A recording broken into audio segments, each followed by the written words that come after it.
Hi guys! Kumusta po kayo? Ang isi-share kong video sa inyo ngayon ay tungkol dito sa aking ilulutong adobohing bituka ng baboy. Sasamahan ko ng itlog at sibuyas na puti. Bakit nga ba may itlog? Oo nga, ano? Ba't may itlog? Sa manok ko yan nilalagay sa adobong manok. Pero nandito na yan. Yan mga sangkap. Siya nga pala, marami akong sibuyas na puti dyan. Kasi pag uso ang sibuyas na puti, ginugulay ko po yan. Sadyang sinasama ko yan sa aming mga pang-ulam. Sa pakbit, sa sinigang, sa mga adobo, sa nilalagay ko sa itlog at sa kamatis, ganun po, pagmura ang sibuyas. Narito na po, ipapakita ko na ang aking iluluto. Ayan o. Nabibili na po yan kasi nakasupot-supot na. Yan. Kumbaga frozen na. Hindi ko alam magkano bili ng anak ko dyan. Ayan, hindi ko iluluto yung beef na yan or ox feet na yan. Hindi ko yan iluluto. Dalawa kasi binili ng anak ko. Ayan, yun aking iluluto ay itong isa talaga. Pinakikita ko lang yan, oh. Dalawa kasi binili niya. Ayan, ayos na po ang lahat. Nakagayak na ang lahat. Tapos, ayan na, nilaga ko muna yung bituka. Yes. Sa medyo kalahating, sa talyasi na maliit, doon ko niluto. Ayan, nirep ko muna. Lagi ko siya sa rep, saglit.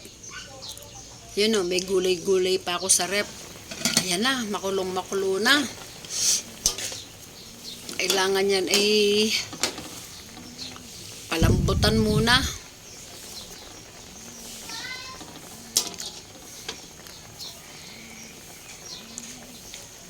Nagkulot-kulot na o. Ay, nahiwa-hiwa ko na pala. Hindi ko na panakita.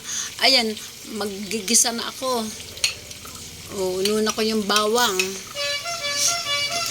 Bawang. May nagdadaan na nagtitinda ng tinapa. Oras na po ng mga tinda ng tinapa. Nagdadaan dito. Hapon ko na kasi ito ine-edit. At yan, ginilid ko na lang po yung ginayat o ginipit-gupit ko na luluto ko. Ayan, luya. Luya! Tapos ay ang sibuyas. May sibuyas ng maliliit. Ayan o. May sibuyas pang malalaki. Yun ang aking gagawin. Sabi nga habang mura ang sibuyas, ay ganyan po ang aking ginagawa. Hey, layo ka nga dito, pusa. Yung pusa namin, nakatabi rito. Ayun, umaaching. Nandito sa lugar dito. Ayan, binuhos ko na. Sama-sama na, ayan. Nanutong na yung ating sinasangkot siya.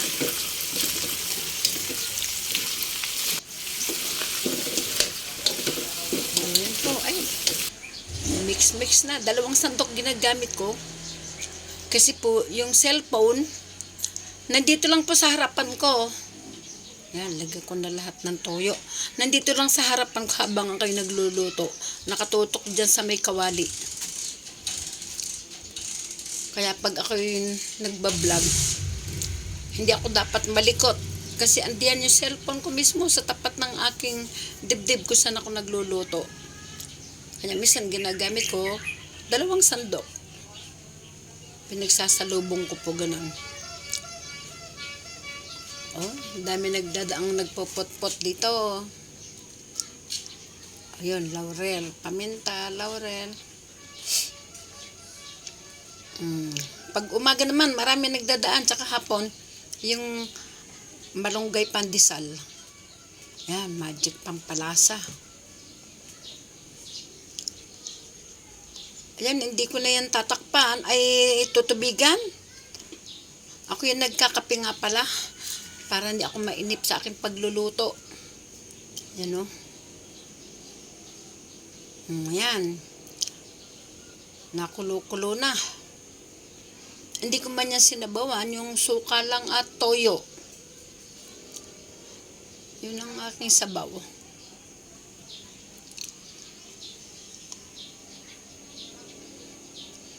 Ayan, at ako ay malapit nang makaluto. Siya nga pala, maraming salamat po sa mga nanonood ng aking video hanggang sa dulo. Sa nagla-like or nag-heart, sa hindi nag-i-skip ng ads, sa nag-iiwan ng bakas, sa nag-share. Maraming salamat po. At ganun din po ang pipilitin kong gawin. Panoorin ang inyong video hanggang sa dulo hanggang makakaya ko. Hindi ko po skip ang ads. Ganun po yon. Kaya maraming salamat po sa lahat.